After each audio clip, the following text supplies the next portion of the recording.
mas não conseguimos dar a imagem. Vamos recuperar essa imagem para que todo mundo possa acompanhar e saber do que se trata. Essa aí, essa imagem então divulgada pela SECOM.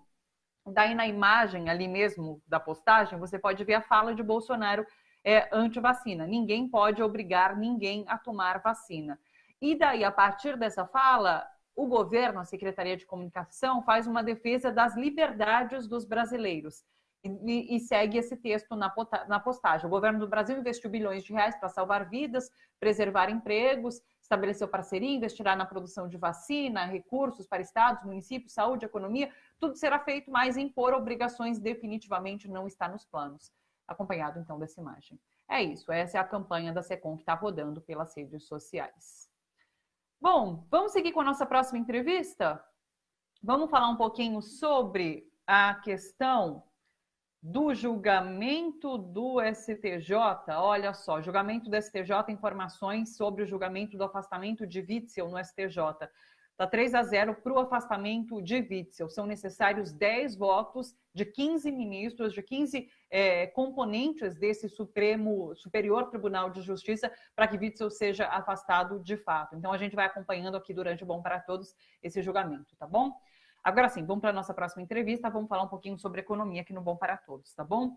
A economia que sofreu um tombo histórico no segundo trimestre de 2020, em meio à pandemia do novo coronavírus. O Produto Interno Bruto, o PIB, recuou 9,7% em relação ao primeiro trimestre do ano. Em relação ao mesmo período de 2019, do ano passado, essa queda foi ainda mais profunda, 11,4%. Nas duas comparações, é a pior queda desde 1996, quando foi iniciada a série histórica do IBGE. O PIB, para que todo mundo saiba, é o resultado da soma de todos os novos bens e serviços produzidos no país em um certo período de tempo. Ele aponta se a atividade econômica expandiu, se encolheu ou se manteve igual na comparação com outros momentos. Para a gente entender esse número inédito, convidamos o professor do Instituto de Economia da Unicamp, pesquisador do Núcleo de Economia Industrial e da Tecnologia, Marco Antônio Rocha. Olá, professor, tudo bem com você? Tudo bem, boa tarde a todos que estão vindo, obrigado pelo convite novamente, muito bom estar aqui. A gente que agradece demais que você tenha aceitado o nosso convite e venha nos ajudar a entender esse número. Esse número, de imediato, que a gente entende é que ele é bastante negativo, né, professor? Agora, ele chega a ser chocante ou ele já era de alguma forma esperado? Olha, ele até era esperado, mas ele, quer dizer, a gente teve uma série de melhorias nas expectativas, não muito significantes, mas se esperava um número um pouquinho melhor, né? Houve uma certa recuperação no varejo, houve uma certa melhoria na arrecadação dos tributos dos entes subnacionais, então alguns indicadores apontavam para que esse número pudesse vir um pouquinho melhor do que ele veio. Mas no final ele acabou vindo muito próximo do que era já, pelo menos, projetado por organismos internacionais, por uma série de outras instituições que fazem previsões sobre o crescimento. Junto com a divulgação, inclusive, do PIB, teve uma revisão de número, né? Que foi a revisão do desempenho no primeiro trimestre. Em vez de queda de 1,5%, o tombo foi de 2,5%. O que nos leva a entender que, de fato, a economia já estava mal antes da pandemia atingir o nosso país, né, professor? Sim, na verdade eu acho que só o ministro que ainda acreditava que a economia já não vinha num movimento de retração. Na verdade, a gente já tinha uma retração forte dos investimentos no final de 2019, né, e um movimento de estagnação econômica já no começo do ano. A revisão desse número veio a corroborar aquilo que muita gente já esperava, quer dizer, a economia brasileira já vinha numa rota de retração, já vinha entrando numa crise e foi pega pelo lockout provocado pela pandemia, o que piorou significativamente a situação. Mas é importante a gente ressaltar que a economia brasileira já vinha em um momento de retração, né? Você citou o ministro Paulo Guedes, ele foi questionado, né, sobre essa queda do PIB ontem, e daí as frases dele. Vou botar aqui entre aspas, é o barulho de um raio que caiu em abril. Então, ele se referiu ao mês de abril, que foi o mais agudo ali de restrições à atividade econômica, para falar sobre os resultados que se apresentaram agora nesse segundo trimestre. E daí, ele ainda acrescentou que a economia agora está decolando. Ele falou alguma coisa sobre ser em V, né? Então, a gente teve essa queda profunda e agora a gente já estaria decolando. Como que você vê essa fala de Paulo Guedes, professor? O termo que ele usou foi a economia está invertida em V, alguma coisa assim que não tem o menor significância do ponto de vista de análise econômica. Eu acho que descolado é um exagero descabido do ministro e um momento que exige seriedade, coisa que ele não está tendo. O tombo foi muito grande, tem indicadores mais internos no comportamento da indústria, no consumo das famílias, etc., que indicam que o tombo ainda vai se propagar ao longo desse ano e chegar em 2021. A gente tem uma série de auxílios emergenciais e de suspensão temporária de contrato que serão suspensos até o fim do ano. Ou seja, a situação que se apresenta para 2021 é uma situação extremamente séria, que deveria estar preocupando o ministro e não colocando ele nessa situação de negação da realidade como ele está atualmente. Porque muitos analistas explicam que, inclusive, essa queda do PIB não foi ainda maior por conta do auxílio emergencial, mas auxílio agora que foi reduzido pela metade, ou seja, vai impactar nos próximos meses. Sim, acho que a opinião geral, acho que tanto o mercado quanto o pessoal que faz conjuntura econômica, tanto a academia quanto instituições, é que você tem uma bomba relógio montada para 2021. Né? Você tem uma série de contratos suspensos temporariamente que vão se tornar provavelmente desemprego. Né? Você tem uma taxa de desemprego que, de certa forma, está camuflada pelo aumento do desalento e de outras categorias relacionadas a pessoas que simplesmente não conseguem procurar emprego, porque às vezes estão cuidando de outras pessoas, porque tem pessoas doentes em casa, porque tem que cuidar de criança.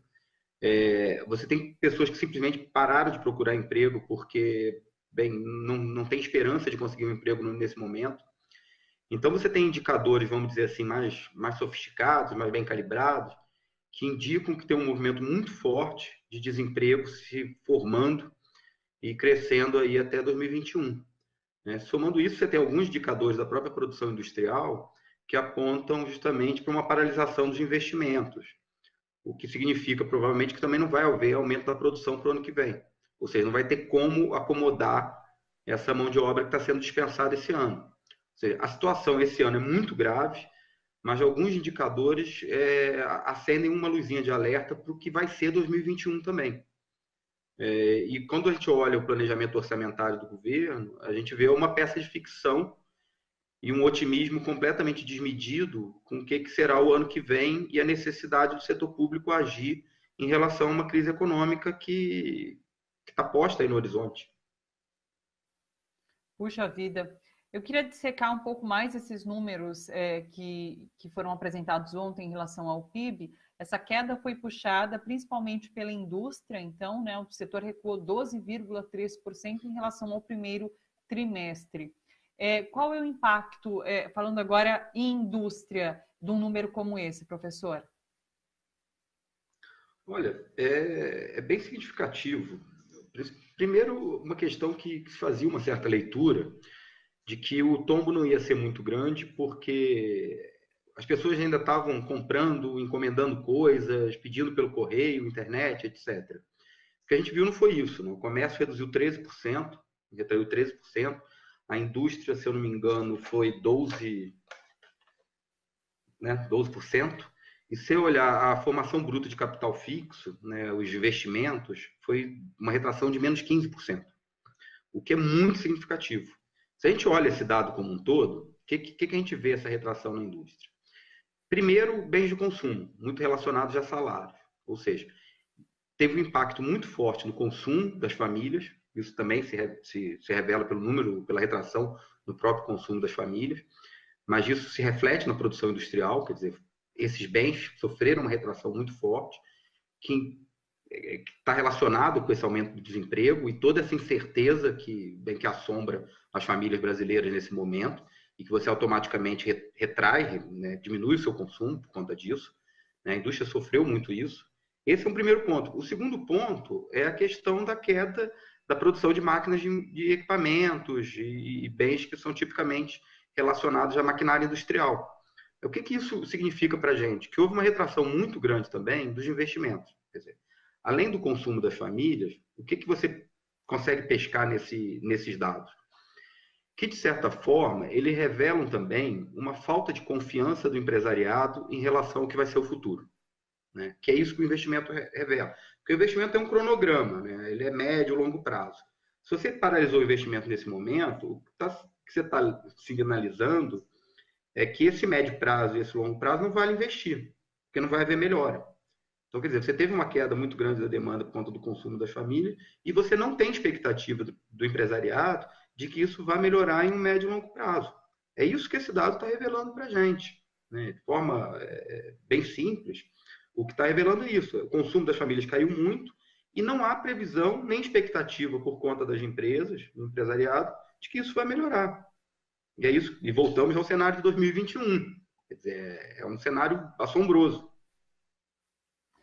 E que você já colocou que parece que o orçamento não dá conta do tamanho dessa crise, né? E daí eu já quero emendar trazendo um manifesto que foi lançado pela Sociedade Brasileira de Economia Política, defendendo uma política fiscal que atende responsabilidades sociais do Estado brasileiro. Esse manifesto foi lançado na segunda-feira, agora dia 31 de agosto. E eu acho que aponta um pouquinho para essas necessidades que estão colocadas para 2021 e que o governo não está vendo. Exatamente. Para falar a verdade, a gente está preso nesse dogmatismo desde 2015. Né? O resultado desse dogmatismo de colocar as contas nacionais, as contas públicas em ordem, foi um aumento de 20 pontos percentuais da dívida pública brasileira. Ou seja, ele está dando errado em relação a colocar as contas em ordem. Além disso, ele está dando errado em relação a gerar minimamente um crescimento que possa acomodar toda a força de trabalho no Brasil. O que a gente está vendo é um desemprego imenso, é um país que não cresce, que não aumenta sua produção econômica, que não gera oportunidades econômicas. Esse quadro foi agravado pela pandemia e não há apresentação por parte do governo de qualquer sinalização de política que possa resolver esse quadro. O manifesto ele vem se somar, né, à crítica de uma série de economistas que, na verdade, essa crítica é completamente obstruída pela grande mídia, mas que existem uma série de críticas que vêm lá desde 2016, né, pelo menos, em relação a esse tipo de política econômica que é encabeçada pela ideia de austeridade. A sociedade de economia política é uma sociedade que reúne uma pluralidade de economistas muito, muito diversos. É uma sociedade que existe há mais de 20 anos e que resolveu fazer esse manifesto para tentar sensibilizar minimamente as autoridades públicas nesse momento em relação à situação que esse país vive. A gente tem uma projeção de chegar ao ano que vem com mais de 20 milhões de brasileiros desempregados. Uma imensa população vivendo de subocupações. Um regime fiscal que já deu errado e que não será cumprido. Ele já foi abandonado, a lei de responsabilidade fiscal está sendo furada em várias partes, o governo já não consegue manter o seu planejamento de resultado primário. Então, você tem um regime fiscal que não dá certo do ponto de vista técnico e ele não dá certo do ponto de vista dos resultados sociais que ele produz. O que sustenta ele? O que sustenta ele é uma relação de poder de uma série de agentes que ganham com isso e um dogmatismo imenso por uma série de economistas que estão dentro desse governo e de outras associações ligadas à ideia que esse governo representa, que defendem essa ideia. Isso é encampado pela grande mídia, repetido ad nauseam para toda a população brasileira, ao ponto de não se enxergar a catástrofe social que essa política fiscal, que esse regime fiscal que a gente pratica está causando nesse país. E a situação fica mais grave ainda se a gente pensar que em 2021 esse receituário vai se repetir em um momento de crise profunda da economia brasileira. Isso é muito assustador e realmente, a gente, enquanto categoria de classe, o que a Sociedade de Economia Política está tentando é sensibilizar e pedir um pouco de responsabilidade pros outros economistas, para os outros técnicos de planejamento desse governo, que entenda o momento sensível que a sociedade brasileira está vivendo. E que não é hora de ficar preso em dogmatismos. Isso é um crime. Não tem palavra para isso. Sim. Acho que você expõe uma situação triste, mas que é importante que a gente entenda, tenha compreensão do que está sendo colocado em jogo. Professor Marco Antônio Rocha, do Instituto de Economia da Unicamp. Agradeço demais a sua participação, professor. Muito obrigada pela aula que você deu aqui para a gente, viu? Obrigado a vocês, mais uma vez. É sempre um prazer estar aqui falando com vocês. Boa tarde a todos, boa tarde a quem ficou aqui ouvindo a gente.